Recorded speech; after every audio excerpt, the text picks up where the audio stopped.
If you don't face your fears today, nobody's gonna push you to it.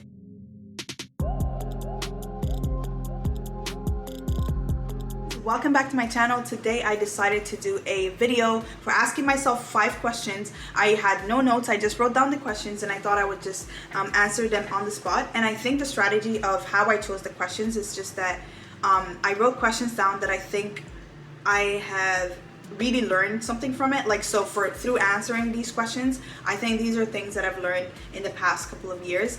And I mean, you know, it's just, you're gonna find out. But for me, I just wrote down questions I wish someone would ask me for someone who I really want to give good advice to. So the first question is, how do I stay true to myself? And I think this is a very important point, because staying true to myself has been hard, like, to get to that point where I stay true to myself, which means that I know who I am, I know what I fall short on, I know my things that I'm weak on.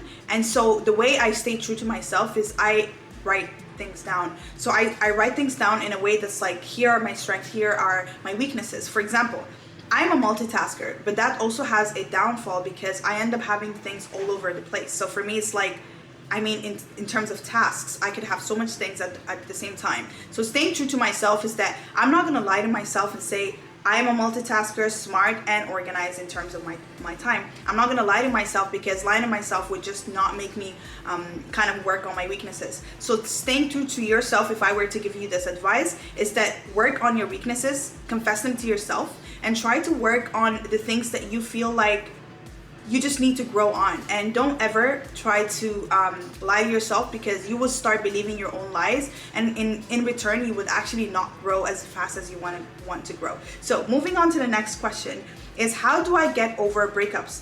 I think it takes me a little bit of time, but the reason I think I get over breakups really fast is because I don't get to a point where I need to break up unless I've thought about it very well enough. So for me, if I were to give you an advice about that, is do not get into a breakup before really thinking about the pros and cons. I usually write a list so that even if I feel down after the breakup, and I'm not saying it's going to be easy, but if I feel down, I would go to that list and remind myself why I decided to do that in the first place. So once you're actually, and which it's actually tied to the first point, because like staying true to yourself allows you to make those decisions, and by writing it down, you're confirming to yourself that, hey, I didn't just break up because it was for a reason, so let me remind myself for the reasons. And I think that really helped me a lot. And journaling helped me a lot, because like I used to think maybe I would be a little bit emotional, but then journaling allows your thoughts to be like put through. Like you could be writing and you don't know what's coming, but when you finish it, it comes together. So I think just writing things down, the pros and cons, don't break up before you actually 100% thought it through, and then look back at these points once you feel down after a breakup. Moving on to the next question is, how do I stay focused? I think I mentioned that in the first point. I was the worst person in terms of focusing, because like my mind is everywhere. I would think about, like, you know, I'm right now currently doing my master's, but I also want to do YouTube, but I also want to play sports, but I also want to like do a lot of different things. So I think the way I stay focused is I would recommend having an organizing tool in your life. For me, it's Notion. I use Notion, and I'll be making a video about Notion because it really helped me organize different aspects of my life. So it kind of like puts everything together. And the other thing with staying focused is that like setting goals is very important. I know this is something you've probably heard about 1,000 times, but staying focused is setting your goals straight. And once you realize that these goals could change them. Like, it doesn't matter. Our goals will not always stay static as we grow. Just make sure that your goals are something you keep reminding yourself of. Just like they say, have a vision board. I won't lie, I don't have a vision board, but I have goals that I know I have them written down somewhere, and I keep revisiting them. Like, where do I want to be in 5 years? Where do I want to be in, 1 year? What do I want to do? Like, what kind of routines do I want to change? So that will help you be focused. And usually I don't say I want to like save $20,000 next month. I would say like, what are the things that I want to accomplish with that $20,000? It would just give me more of a motivation to visualize where I would be once I reach that goal. So it's not like it's just going to be 20,000 in my bank. No, I actually want to help people that need. I actually want to invest in better equipment. I actually want to like buy some gear, or like I want to be able to whatever it is that you want that goal to accomplish. I think that is a very important way, because like our minds need to be reminded of the goal, not the goal itself, if you know what I mean. So what is the goal? Like, what is the point of the goal? Is it just, I want to earn a career? Why do I want to earn a career?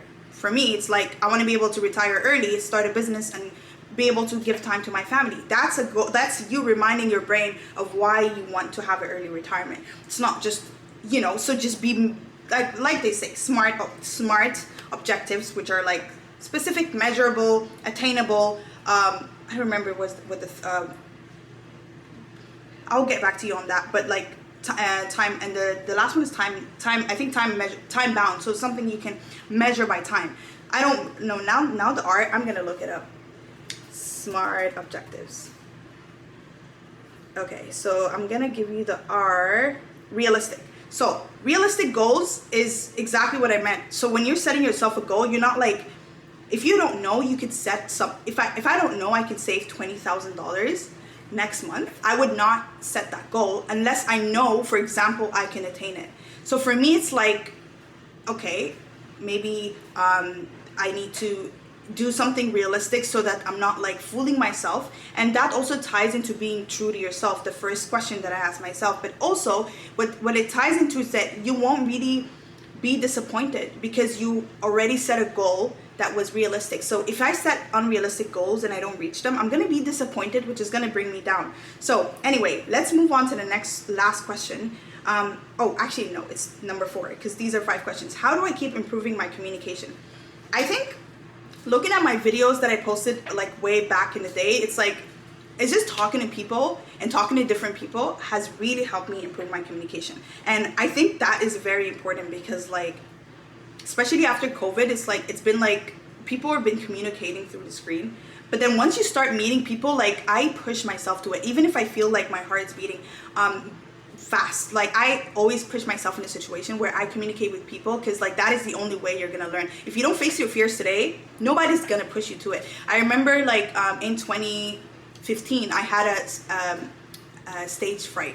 Every time I would go on stage, even if I'm not talking, if I'm receiving like a prize or something, I noticed that about myself. My heart would be beating very fast. So I wanted to challenge myself and face that fear, because I was like, look, my long-term goal, I want to be something big. I want to be someone who I can influence people and make better decisions, whether it's for, you know, local level, national level, whatever it is. I just knew I can make an impact. So I was like, I need to start facing that public stage fear right now. So then I started organizing TEDx, which is Technology, Entertainment, Design. It's a conference. And I was the organizer for 3 years, and I decided to host the first event. And I was like, you know what, maybe if I host my first event, I would throw myself into the water, and I can't really mess up my event. So I did it. My heart was beating. It's not like it was normal. But after that event, I was so good at public speaking. Like, just give me a mic, go on stage, I would have no topic and I can talk. So challenge yourself makes you better at communicating. I really, really believe in that. I'm gonna move on to the next point. So just to wrap up this point, because I feel like I didn't like elaborate on it, just challenge yourself. Make yourself visible. Expose yourself to communicating with different people. Take some courses on like LinkedIn Learning. I don't know if it's free. I don't think it's free, but like it has really good videos. But then YouTube has everything. How to communicate. How to you know, maintain eye contact without feeling stressed. How to like intercultural communication, public speaking. There's so many different courses or like little tips and tricks that you can learn from. And just like even me, when I've hesitated for so long to start this YouTube channel, but then I was like, honestly, I just need to start it. And the first video I posted, after that, the fear was gone. So if you're someone sitting there like, I've always wanted to start YouTube, go for it, because it's just that one video post and every little fear is gone. It's just, for me, it's the reason I don't post as consistently is because I am busy, like I'm doing my master's. But otherwise, I would be doing it and I love it. Look, I just decided to make 5 questions and answer them, and I think it's probably one of the best ways to kind of push myself to communicate better. So last question, I promise. If I were to give myself my 5 years ago self one advice, what would it be? I think I would tell myself to keep doing because I think 5 years ago, keep doing extracurricular activities. Like if you're in school or at work, do things outside of work, do things outside of school, do arts, do things like any kind of activity or organizing events that will have you engage with people, because my networks have really helped me become who I am today. And had I just chosen to be that student 100% and just like work, school, or like, you know, just one way mentality, I would not be where I am today. And I'm not saying I'm in the fanciest place, but I'm in a good place in my life because I built my network very early. And had I not chosen that, I probably would have just been friends with my school friends, would have just been friends with my work friends. And there's always boundaries to what you can actually like elaborate or explore with those kind of people. So always push yourself to do extracurricular activities, because that's where you actually become yourself. Because sometimes when we're in a shell of like being around students like who are in a class or like working with, we kind of feel this way of like, I want to just preserve my reputation of who I am. Not reputation as per se, but like you don't want to like talk a lot about things that are like, you know, goals, dreams, business ideas. There's limits to what you can talk about. So I think extracurricular activities actually pushes your boundaries. So that's something I would give to anyone. If you're sitting right now watching this and all you do is study or all you do is work, get out and do something else, meet new people, diversify your network. That's just point blank, diversify your network, because you just never know who would help you. You would never know who would give you good information. Have conversations with people, even if you feel like probably, oh, I don't know this. You know, I don't want to make myself look stupid or uneducated. Nobody cares. What I care about is me learning. Had I not had a conversation with someone who's very smart and they taught me things, if I thought about, oh, I would probably, I don't want them to think I'm dumb. Like, I don't care if they think I'm dumb. I really don't. I want to learn, and that's the only way I learn. And people actually, like smart people would never think you're dumb. Smart people are humble. They're actually humbled by people who want to learn. So that's one thing I would give you an advice on. Actually, I wrote in the question one advice. Okay, I don't know. I just wanted to make it short because like, but I will give you another advice. I would give you one more advice, although I wrote one, but I will give you, this is so funny. I literally wrote those questions and now I'm like going on top of it. Okay, I'm just gonna keep it at that. Maybe I'll just give you one more advice. Okay, one more advice would be like, start a YouTube channel. I honestly, like, sitting under the, like, I have so much videos that are unedited right now, but like, I'm not like feeling sad that I didn't edit them or have the time to do it. It's just more like it helped me become better at communicating. Even talking to a camera right now, I feel like if someone was here, they'll be, what's going on? But who cares? Like, it made me better at communicating. It made me better at organizing my thoughts. Even when I'm talking to like my mentor or my supervisor or my boss, like, I realized I became so much better at like articulating things because I practiced talking on YouTube. I think that is, even if you don't post the videos, just record, figure out what you like talking about. Like, I just literally have no notes. I don't look anywhere. I just made those questions up. Figure out your style, challenge yourself, and start a YouTube channel. Do whatever you have to do to really push yourself out there. And yeah, that's it for me. These are 5 questions that I wrote and asked myself. I'm gonna think about a title for this video.